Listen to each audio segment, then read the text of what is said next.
Mari kita memohon sekali lagi anugerah Tuhan di dalam doa untuk pembacaan dan perenungan firman-Nya. Mari kita berdoa. Bapa kami di dalam sorga, kami yang sudah hadir di rumah-Mu, oleh karena kebaikan-Mu yang menuntun langkah kaki kami, yang membulatkan hati kami untuk beribadah kepada Tuhan. Biarlah kami ditolong untuk dapat membaca dan merenungkan bagian firman-Mu di dalam pertolongan Roh Kudus semata-mata yang mengerjakan dalam hati kami. Sehingga firman Tuhan tidak ada yang gugur dalam perjalanan kami. Peliharakanlah firman-Mu di dalam hati kami, supaya kami melangkah di dunia yang penuh dengan kegelapan ini, tetap dengan terang firman-Mu. Oleh karena firman-Mu menjadi pelita, terang bagi jalan kami. Persiapkanlah hati kami, supaya firman-Mu mendapat tempat yang terbaik, yaitu hati kami yang dikuduskan oleh Dikau. Kami pun berdoa untuk hamba Tuhan yang penuh dengan kelemahan, hamba Tuhan yang berdosa. Layakkan dia, mampukan dia. Biarlah firman yang diberitakan adalah firman yang dinyatakan dengan kekuatan Roh Allah semata-mata. Sehingga pemberitaan firman itu adalah pemberitaan yang memuliakan firman-Mu. Terima kasih Bapa. Di dalam nama Tuhan Yesus Kristus kami menaikkan doa kami. Amin. Bapak Ibu, hari ini kita berbicara tentang keluarga. Saya tanya sama Boksu Rudi apa yang menjadi tema besar. Tema besarnya adalah bersama keluarga. Hari ini saya ingin mengajak kita membaca beberapa bagian di dalam kitab suci kita. Yang pertama, mari membuka Mazmur 127. Mazmur 127 saya akan bacakan untuk Bapak Ibu ayat 3 sampai ayat yang kelima. Baru nanti kita akan mempersiapkan 1 Samuel pasalnya yang kedua. Mazmur 127 kalau sudah mendapatkan semua, saya akan membacakan ayat 3 sampai ayat yang kelima. Ya. Saya akan membaca bagian kitab suci ini di dalam Alkitab edisi kedua terjemahan 2023 yang baru ya. Firman Tuhan di dalam Mazmur 127 ayat 3 sampai ayat yang kelima. Sesungguhnya anak-anak adalah milik pusaka Tuhan, dan buah kandungan adalah upah. Seperti anak-anak panah di tangan pejuang, demikianlah anak-anak lelaki dari masa muda. Berbahagialah orang yang telah membuat penuh tabung panahnya dengan mereka. Ia tidak akan dipermalukan ketika menghadapi musuh-musuhnya di pintu gerbang. Bagian yang kedua adalah 1 Samuel pasal yang kedua, ayat yang ke-11 sampai ayat yang ke-26. Cukup panjang, namun saya ingin kita membaca secara sahut bersahutan, silih berganti seperti Bapak Ibu tadi membaca Amsal. Saya ayat 11, Bapak Ibu ayat 12. Saya 13, Bapak Ibu 14 dan seterusnya sampai ayatnya yang ke-26 ya. Kalau sudah mendapatkan 1 Samuel pasal yang kedua, saya akan memulai ayat yang ke-11.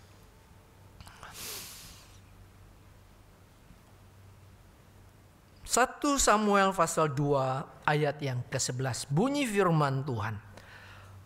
Lalu Elkana pulang ke Rama, tetapi anak itu menjadi pelayan Tuhan di bawah pengawasan Imam Eli.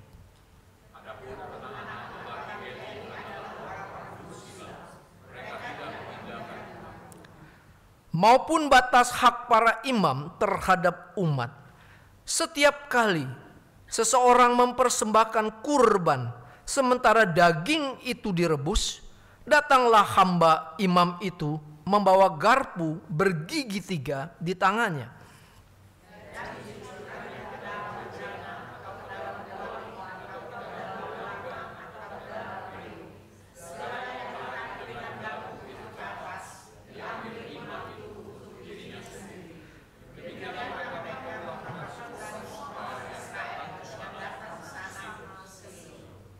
Bahkan sebelum lemaknya dibakar, hamba imam datang, lalu berkata kepada orang yang mempersembahkan kurban, "Berikanlah daging kepada imam untuk dipanggang, sebab ia tidak mau menerima daging yang direbus, hanya yang mentah saja."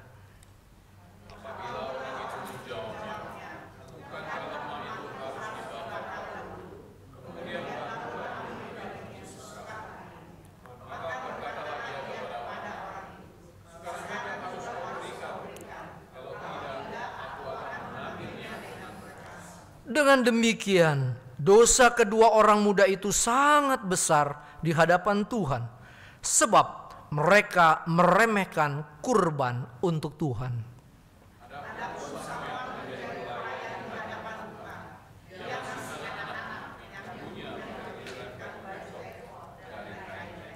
Tahun demi tahun ibunya membuat dia jubah kecil dan membawa jubah itu untuknya ketika ia pergi bersama suaminya mempersembahkan kurban tahunan.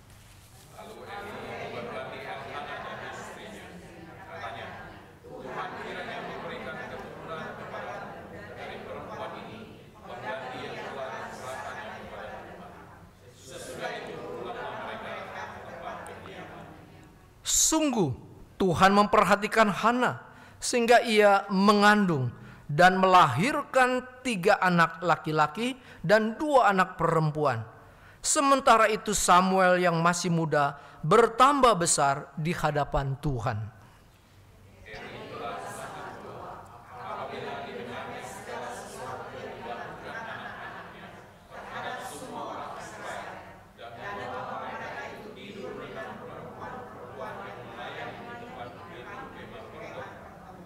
Karena itu ia berkata kepada mereka, "Mengapa kamu melakukan hal-hal seperti itu? Sehingga ku dengar dari segenap bangsa ini tentang perbuatan-perbuatanmu yang jahat."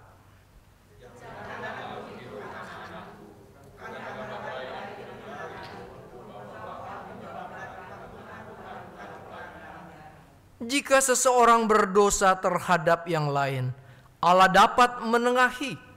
Jika seseorang berdosa terhadap Tuhan, siapa yang dapat menjadi penengah baginya? Tetapi mereka tidak mendengarkan perkataan ayah mereka, sebab Tuhan berkehendak menewaskan mereka.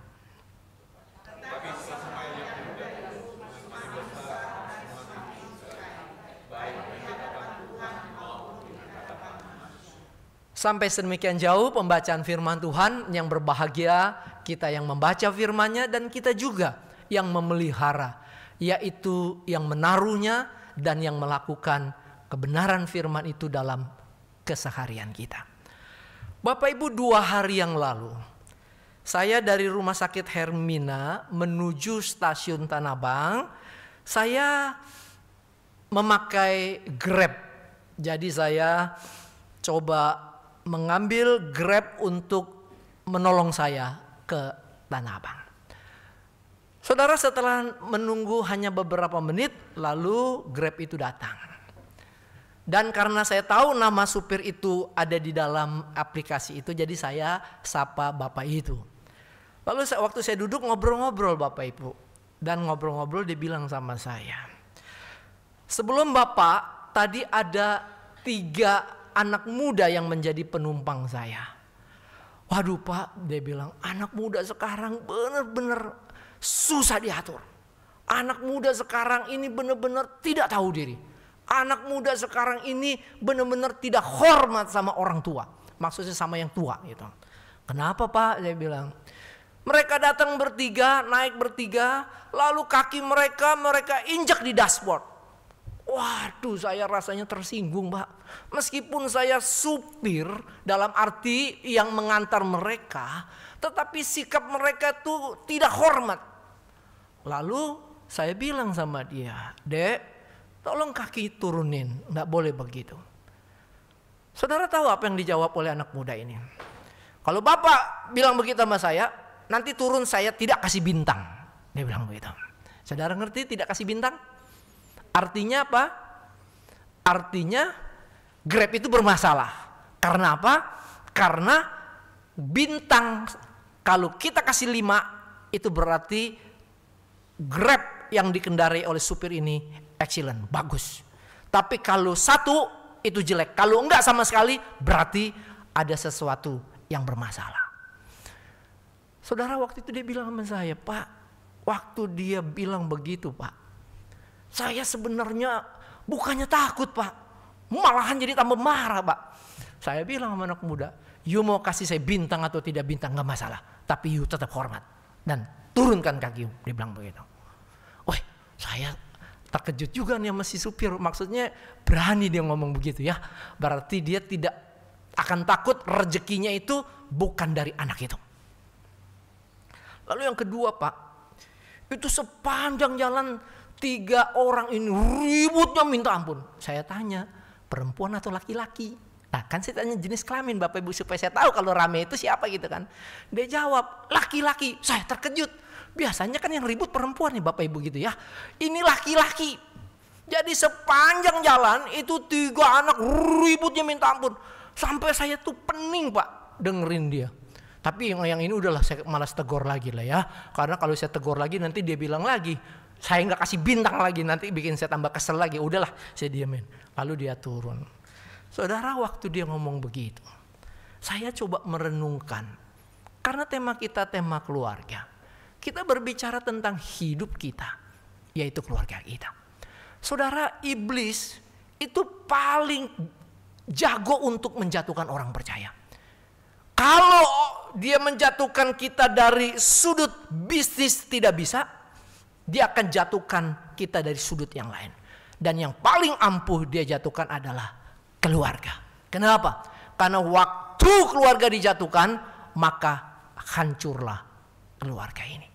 Nah saudara-saudara, waktu supir ini bilang Gen Z generasi Z. Ini agaknya adalah generasi yang susah. Saya pikir saudara mau generasi apapun adalah generasi yang tidak mudah. Nah saudara, hari ini kita berbicara dari kitab Samuel.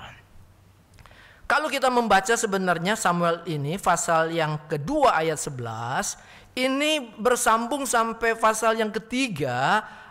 Sampai ayat yang terakhir ayat 20. Bahkan pasal 4 ayat yang pertama. Jadi sebenarnya satu rangkuman atau satu kesatuan. Cuman kita hanya membaca ayat yang ke-11 sampai ayat yang ke-28.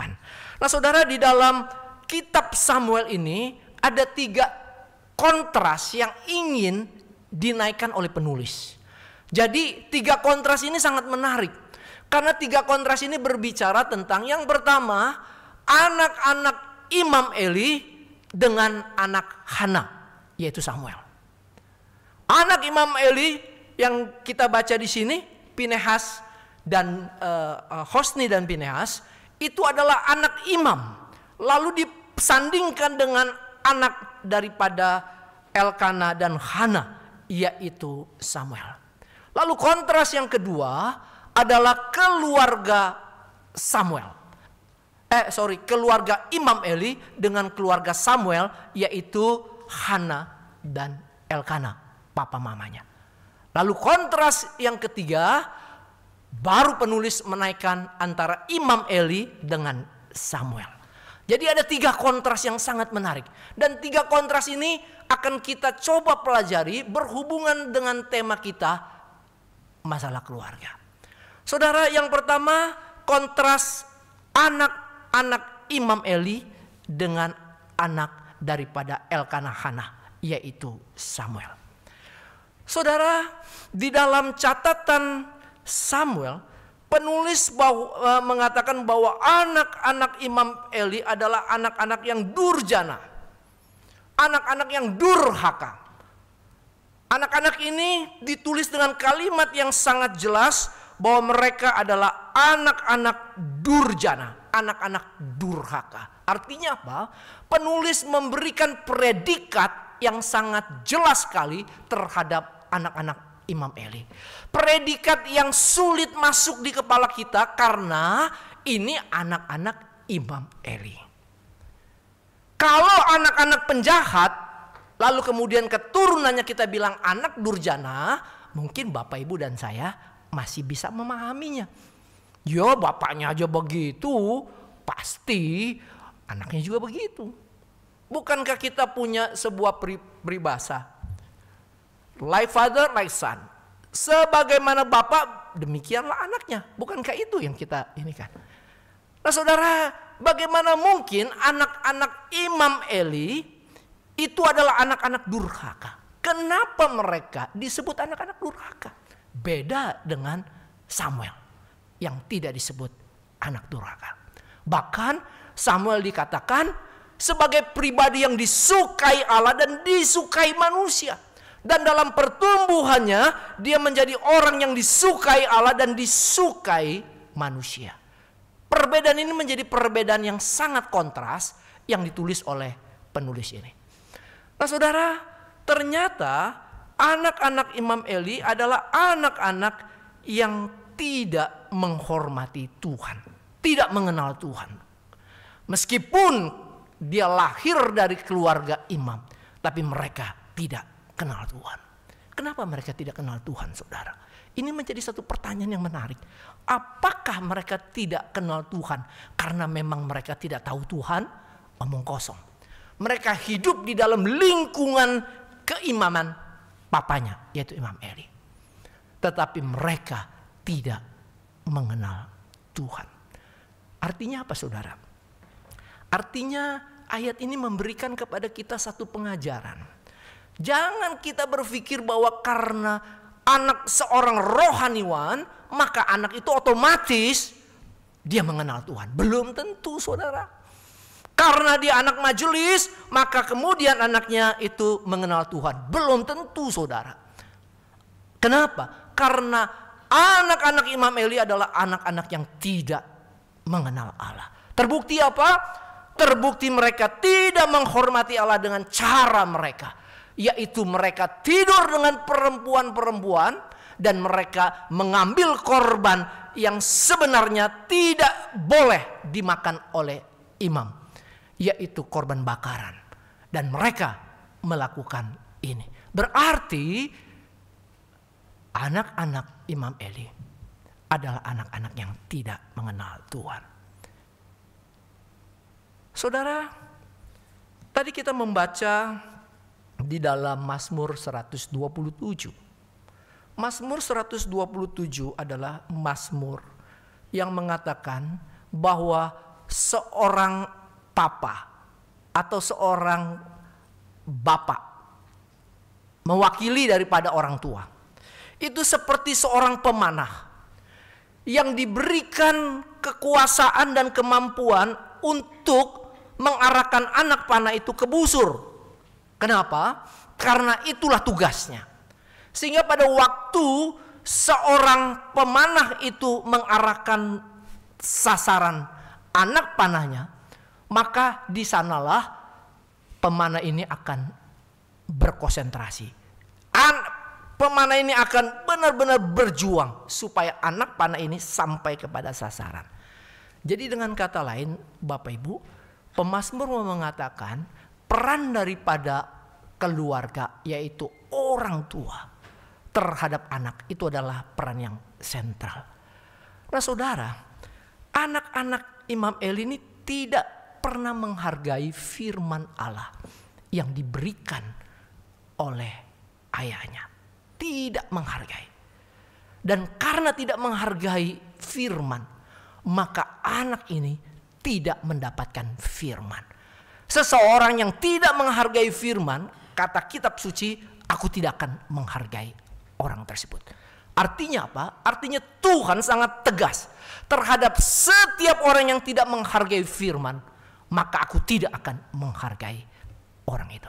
Jadi setiap firman yang didapat itu tidak pernah dihargai oleh anak-anak Imam Eli. Karena terbukti dalam perilaku mereka, dari cara mereka. Meskipun mereka melakukan ritual dari apa yang dilakukan oleh bapaknya sebagai imam, setelah tua mereka menggantikan, tetapi mereka tidak pernah mempunyai pemahaman tentang Allah yang baik. Karena firman itu mereka remehkan. Waktu firman itu diajarkan, itu mental. Pada waktu firman itu diberikan, mereka tolak. Sehingga firman itu tidak mendapat tempat yang terbaik dalam hati mereka. Saudara, beberapa kali saya khotbah di anak-anak sekolah. Sekolahnya cukup besar, saudara-saudara. Dan sekolah ini sekolah Kristen. Jadi anak-anak ini hadir dalam ibadah di chapel setiap 1 minggu sekali. Saudara, pada waktu MC menyerahkan bagian saya untuk khotbah, saya kemudian berbicara, berkhotbah. Baca kitab suci, lalu saya jelaskan. Sepanjang saya jelaskan, ada 5 anak yang duduk tepat di depan saya bermasalah, ngomong terus. Saudara, saya coba kasih kode, tapi mereka tidak tangkap, tidak mau gubris. Sampai akhirnya saya berhenti bicara dan saya bilang sama tuh anak, kamu kelima anak, tolong maju ke depan. Berdiri di sini dan you teruskan khotbah saya. Karena saya akan duduk di sana. Karena you banyak bicara terus, saya sudah kasih kode berapa kali. Sekarang you yang berdiri. Wah, dia diem. Kemudian selesai ibadah, kepala sekolah nih yang panggil. Nah, ini peranan kepala sekolah nih. Dimarah-marahin Bapak Ibu. Dimarah-marahin tuh anak, saya lihat. Kalau kemudian tuh anak 5 datang ke saya, Pak, maaf ya Pak. Tadi kami kurang ajar sama Bapak. Maaf ya Pak, karena kami tadi mengganggu Bapak lagi khotbah. Saya bilang sama mereka, nak, saya gak marah sama kamu. Saya cuma mau menyampaikan sesuatu. Kalau kamu gak hormatin firman, kamu gak dihormatin oleh Allah. Dan kamu jangan menganggap bahwa ke depan kamu akan dihormati oleh manusia. Karena Allah sendiri gak hormat kamu. Iya Pak, kami gak ulang lagi. Saudara, saya cuma mau mengatakan, waktu firman itu diberikan, kira-kira hati kita siap gak?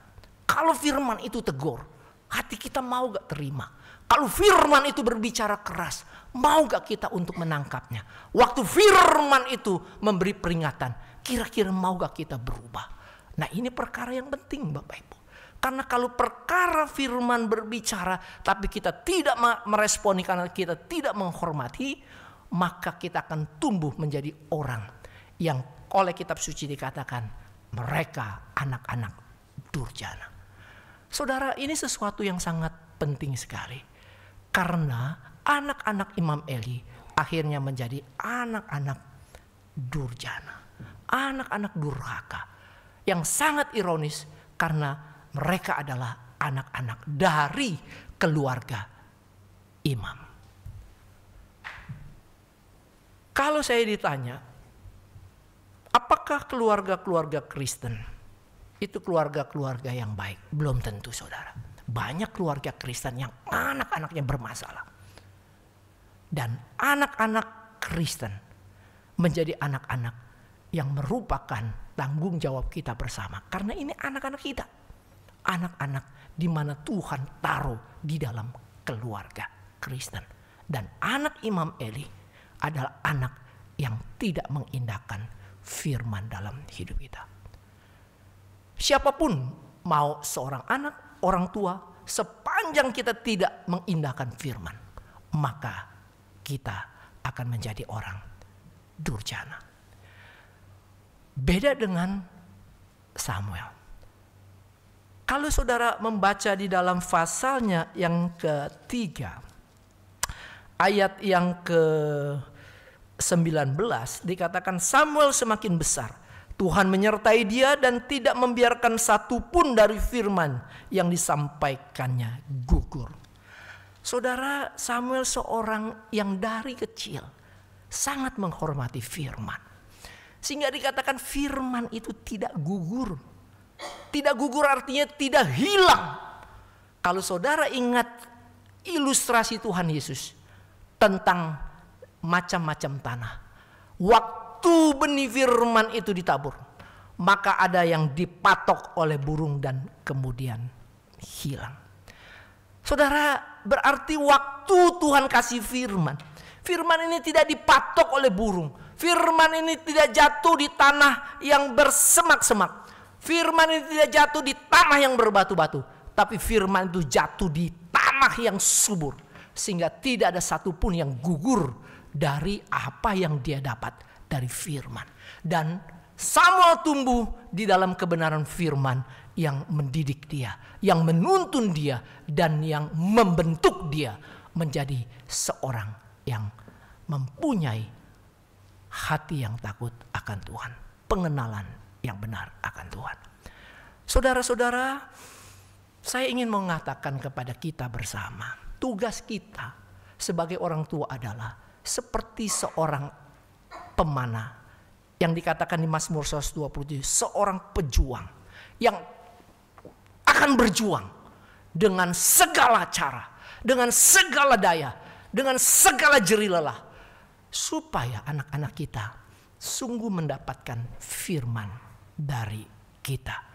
Karena keluarga adalah orang pertama yang memberikan firman kepada anak-anaknya. Dan apa yang kita sudah berikan itu tidak gugur. Karena nanti kita akan lihat kontras yang ketiga.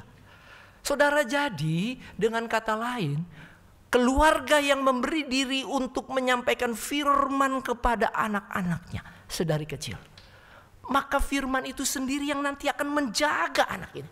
Meskipun dalam perjalanannya mungkin dia sedikit oleng, kayak layangan agak singit sedikit.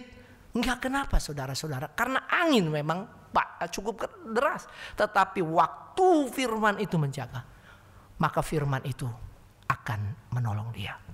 Karena Allah berkata, tidak akan pernah firmanku yang keluar itu kembali dengan sia-sia. Karena apa? Karena yang bekerja adalah Allah yang menggenapi firman itu dalam hati orang-orang yang ditabur firman. Lalu yang kedua, kontras keluarga Imam Eli dengan keluarga Samuel. Saudara, saya sekarang akan membahas peran daripada orang tua. Dikatakan di ayat yang ke-18, Samuel menjadi pelayan di hadapan Tuhan. Ia masih muda dan mengenakan baju efod. Ayat 19, tahun demi tahun ibunya membawakan dia jubah kecil dan membawa jubah itu untuknya ketika ia pergi bersama suaminya mempersembahkan korban tahunan.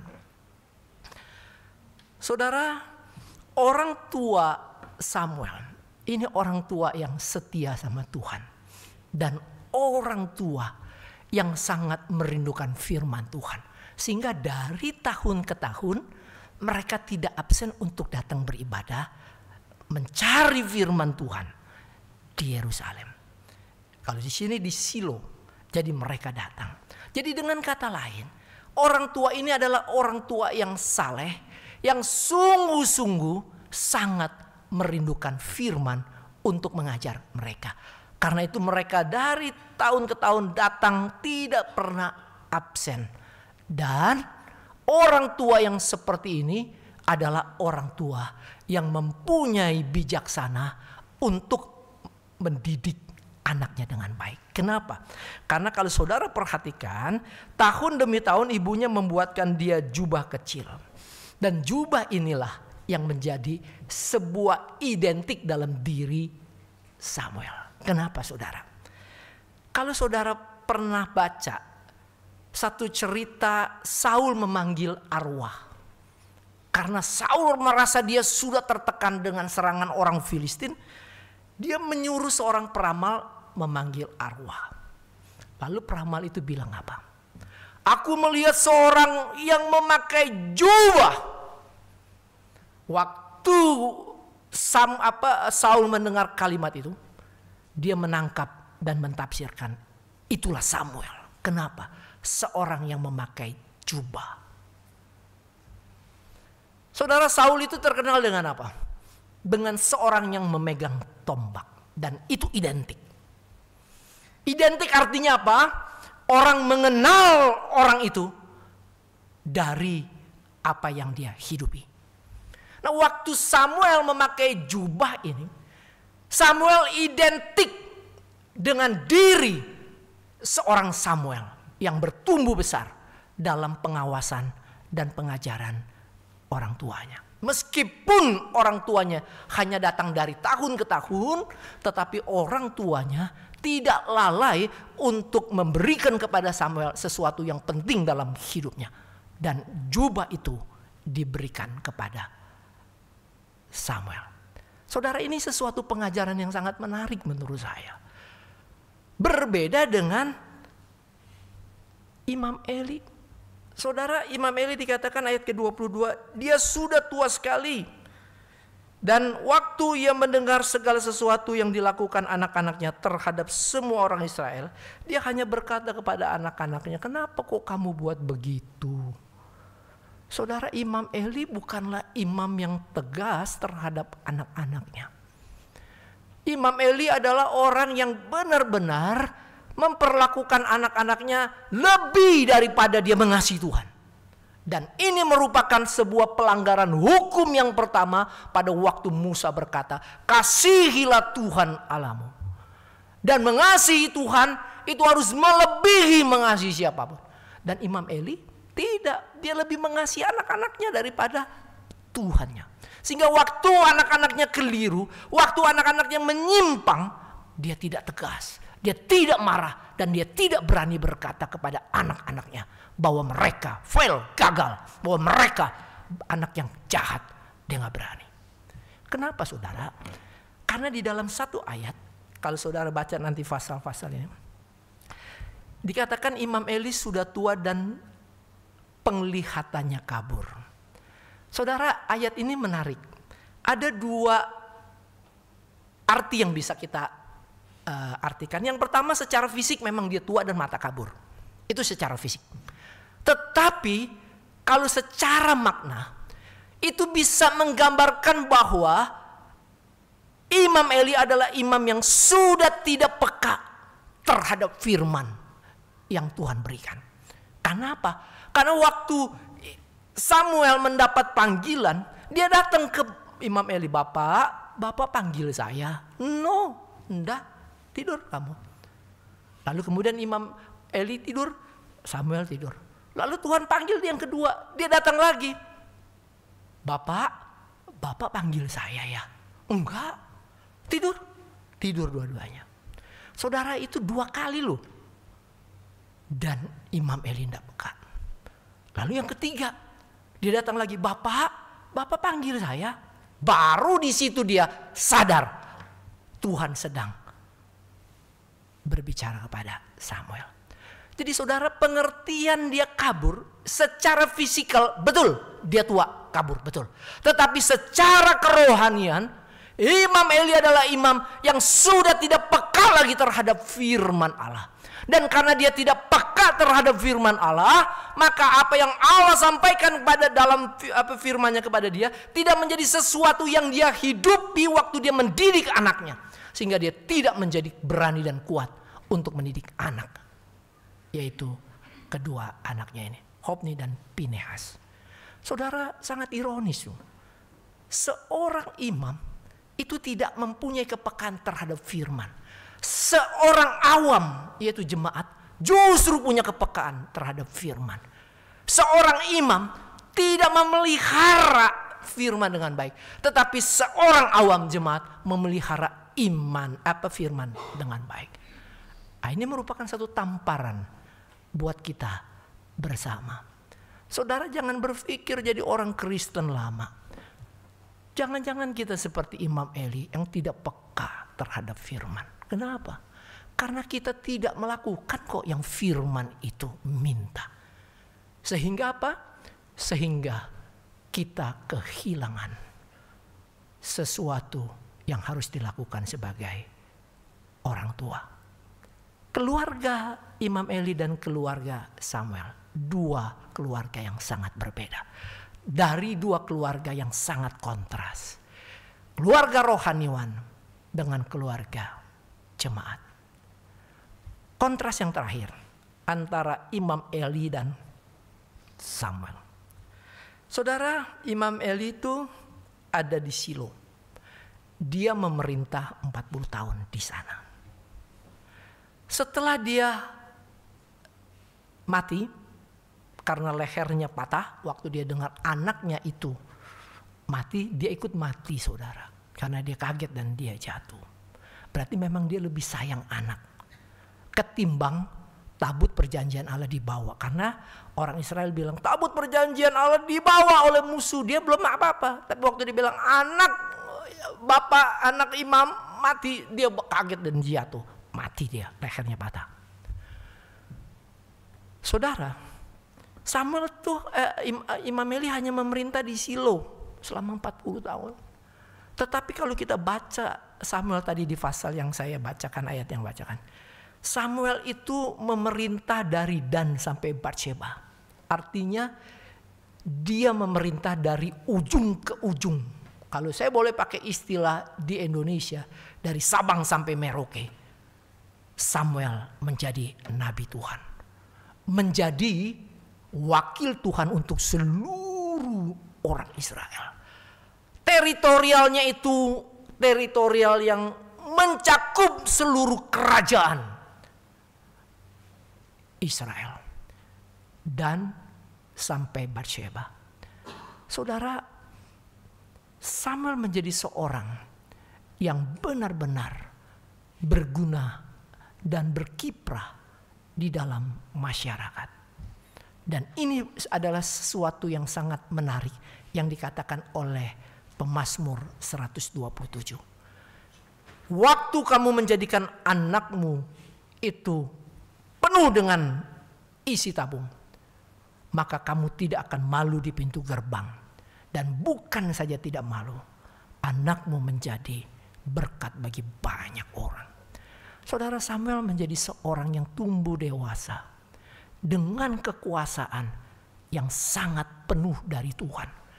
Seorang yang dari kecil tapi besarnya menjadi seorang yang berguna, menjadi seorang yang bermanfaat. Saudara, hari ini kalau kita berbicara tentang keluarga, sekali lagi keluarga yang paling diserang oleh iblis adalah keluarga Kristen.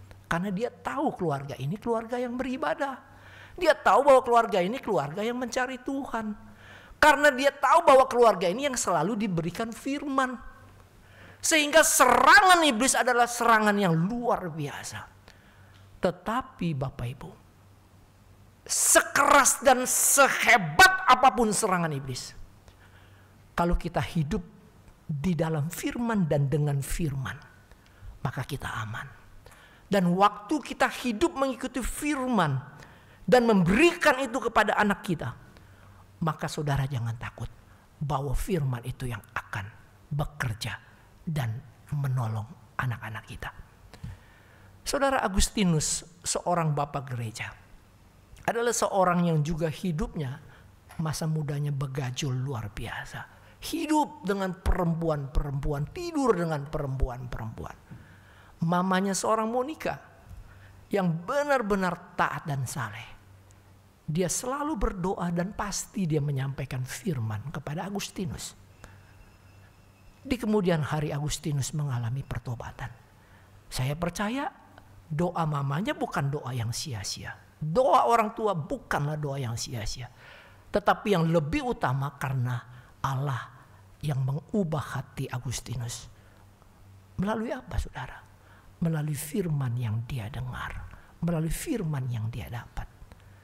Itulah kekuatan dan kebenaran yang Allah ingin sampaikan. Saudara, mari kita bangun keluarga kita dengan kekuatan firman. Bapak, Ibu, jangan pernah lelah untuk menyampaikan firman kepada anak-anak. Kalau dia sudah besar berkeluarga, jangan pernah kita tinggalkan. Semasih kita bisa kasih firman kepada dia. Supaya apa? Supaya firman itu ada di dalam hati anak kita. Tetapi bagaimana kita bisa kasih firman kalau kita sendiri tidak punya firman, tidak hidup dengan firman itu? Makanya kita harus menjadi orang tua yang sungguh-sungguh mempunyai kerinduan. Baca firman dengan baik dan hidupi firman itu dengan baik. Dan waktu itu ada pada kita, berikan kepada anak-anak kita. Saudara, kita selalu diingatkan untuk membangun mesbah keluarga. Betul, karena mesbah keluarga adalah mesbah di mana firman itu bisa kita sampaikan dengan leluasa. Kalaupun anak-anak itu sudah besar, kita bisa juga memberikan kepada mereka kesempatan mesbah keluarga yang mungkin waktunya kita bisa atur dengan baik, tapi momennya menjadi momen di mana firman itu kita berikan. Sekali lagi, Allah memberikan firman supaya kita mempunyai keluarga yang tetap kuat dan keluarga yang tidak kehilangan arah kemana dan bagaimana kita hidup. Mari kita berdoa.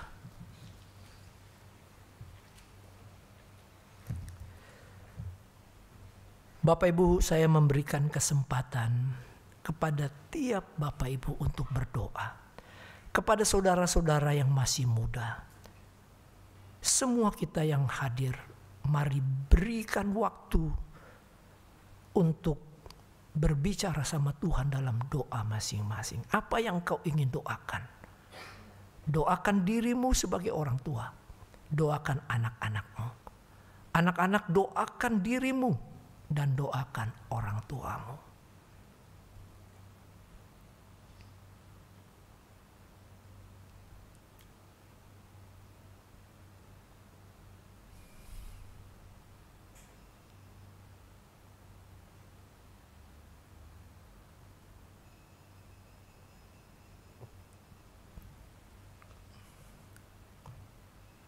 Bapa kami di dalam surga, kami berterima kasih karena Dikau adalah Allah yang menyertai kami. Menyertai dengan Roh-Mu yang kudus dan dengan firman Tuhan yang Engkau berikan kepada kami. Firman yang tertulis yang dapat kami baca. Firman yang tertulis yang dikhotbahkan oleh hamba-hamba Tuhan. Firman itulah yang Engkau berikan kepada kami. Baik sebagai pribadi maupun sebagai keluarga. Bapa, dengarkan apa yang menjadi doa mereka saat mereka meresponi firman-Mu. Biarlah Tuhan menolong tiap keluarga anak-anak Tuhan yang mengasihi-Mu, yang mengasihi firman-Mu. Lawatilah mereka dalam pergumulan mereka. Jikalau mereka ada bergumul untuk anak-anak mereka. Entah anak-anak itu bersama dengan mereka atau yang sudah tidak bersama dengan mereka. Dengan orang tua. Bapa, kami berdoa. Jagailah anak-anak kami.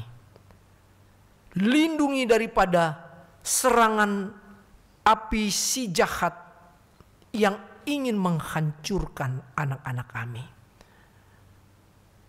Kiranya firman yang anak-anak kami telah terima, Dikaulah yang tumbuhkan, Dikaulah yang ingatkan kepada anak-anak kami. Jagai anak-anak kami daripada yang jahat. Jikalau ada anak-anak kami yang sedikit menyimpang, yang sudah mulai menyimpang, kembalikan, karena mereka adalah anak-anak yang Engkau kasihi dan yang kami kasihi. Terima kasih Bapa.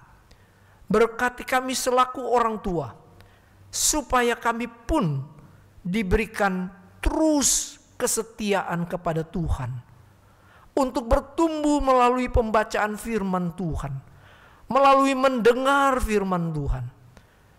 Jadikan kami orang tua yang mempunyai kesukaan untuk berdiam mendengarkan firman-Mu. Biarlah seperti Maria yang duduk di bawah kaki Tuhan mendengarkan perkataan Tuhan. Karena perkataan Tuhan adalah perkataan yang menghidupkan. Biarlah itu menjadi bagian dalam hidup kami sebagai orang tua Kristen. Sekali lagi Bapa, kami menyerahkan keluarga kami, kehidupan setiap kami sebagai orang tua, sebagai anak-anak. Terima kasih Bapak. Secara khusus untuk jemaat Tuhan GSRI Sunter, biar Tuhan tumbuhkan keluarga demi keluarga menjadi keluarga yang bersaksi tentang Tuhan, keluarga yang berkarya bagi Tuhan. Berkati baik Pendeta Rudi dengan keluarga, seluruh majelis dan aktivis yang melayani Tuhan. Terima kasih Bapak. Dengarlah doa kami. Karena demi Kristus, Gembala kami yang agung, yang mengasihi kami, mengasihi keluarga demi keluarga anak-anak-Mu. Kami menaikkan doa kami. Amin.